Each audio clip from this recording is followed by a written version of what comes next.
Hi everybody, my name is Aimee Baraka and I'm originally from Rwanda. I go to Liberty University as a residential student. I'm currently studying industrial and systems engineering with a minor in mathematics.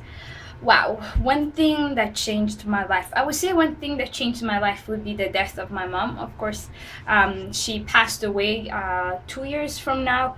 She had liver cancer and she was supposed actually she came for my graduation and she had no idea that she had this cancer.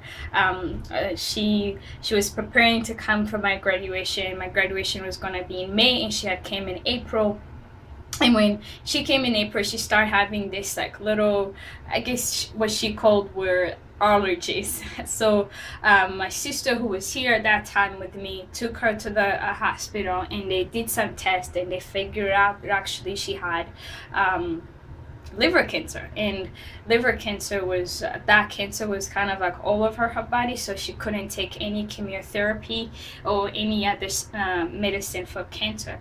So the doctor gave her a month actually to live. And at that time I was finishing with my exams, so my sister couldn't tell me because it would have just, I don't know, I would have died, I guess. And then my other siblings, which I have three older sisters and two younger brothers, so two of my older sisters were there and two of my younger brothers were back home. So she couldn't tell them because my mom came with a smile on. They had say bye back to her at the airport, and she was just fine as ever. So she just didn't know how to tell people back home, that the person that they sent here had a cancer, and she couldn't tell me because I was preparing for my final exams. So I remember when she called me, she said, "Hey, mom is not gonna be able to make it to your graduation. She just have a little sick." I was like, "Oh yeah, of course, as long as I get to see her when I get back." So when I got to see her, because she was staying in Maine and I was here in Virginia finishing my high school, when we traveled back to Maine, I saw her the first time. It was my very first time in my 20 years old. I ever saw my mom laying in the bed. I don't know, in afternoon. So it was a shock to me because my mom was she raised us as a single mom. My dad passed away early, yeah, when we were younger. So she raised us as six of us by herself. So she always constantly on the move, working and doing everything. So for me, it was very rare that I get to see my mom in the bed. So when I got to see her and she was laying there, I said, "Hey, mom, you look fine. Why are they telling you that you have? Why are they telling you that you're sick?" At that time, I didn't know that she had cancer. But the second day when I went to visit her, the all the doctors came and they told us the news, and we had to move to a place because there was nothing that they could do for her at the hospital. And I remember just looking back and saying, wow, it has been 3 years that I hadn't seen her, and it's just how it all worked out that for her last days here on earth, she was able to spend time with me and my sister. My sister came in a year after I came, so my sister hadn't seen her for 2 years, and I haven't seen her for 3 years.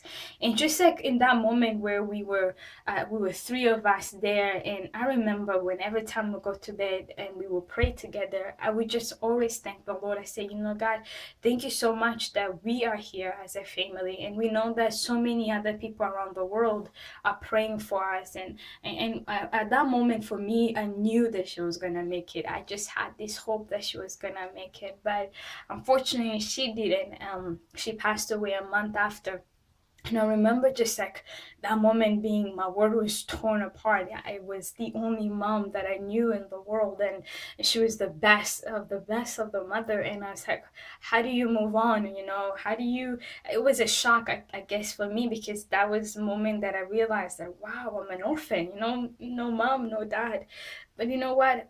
I guess for me in that moment, having my sister there, we looked at each other and we say like, no matter what happened, the Lord always gonna provide, and we're just gonna keep going. And I remember how everybody just came and helped around, and um, I just wanted to help and be there as a family, as friends, and all that. And my mom, we were able to ship the body of my mom back home, and they held the funeral there. And I know that I wish of all my days here, I wish I was there for her funeral. But I got to look back and say, you know what? In life, you just gotta hope and believe in who you have trusted in, and that is truly Jesus Christ.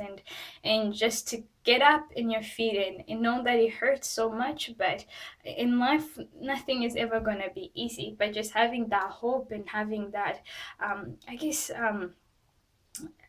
not having a too much burden, because you know you can hope on someone that has your future in hand and that has your present in hand as well too. And that's what me and my sister were able to do, because I got to see the Lord in that moment, and I was able, the Lord provided abundantly. He gave me people that are now paying for my school. I'm like my second parent now, and never in my life I've ever felt like I was an orphan, because of just friends that my mom had made, and just friends that my sister had, and the friends that I had became just a big humongous family for us in that moment. And I'm standing here almost going to graduate, and I never thought about that, but I guess that really changed my life, to live a life with no regrets, and live a life that you truly love.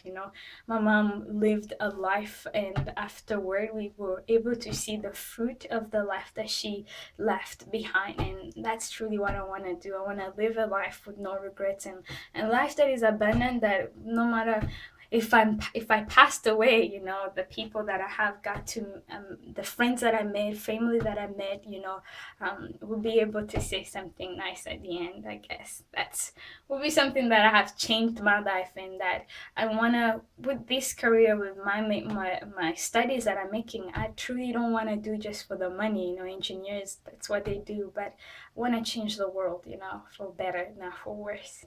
Well, thank you. I hope you get to see this video, and that I get to meet you as well too. Well, cool. Bye bye.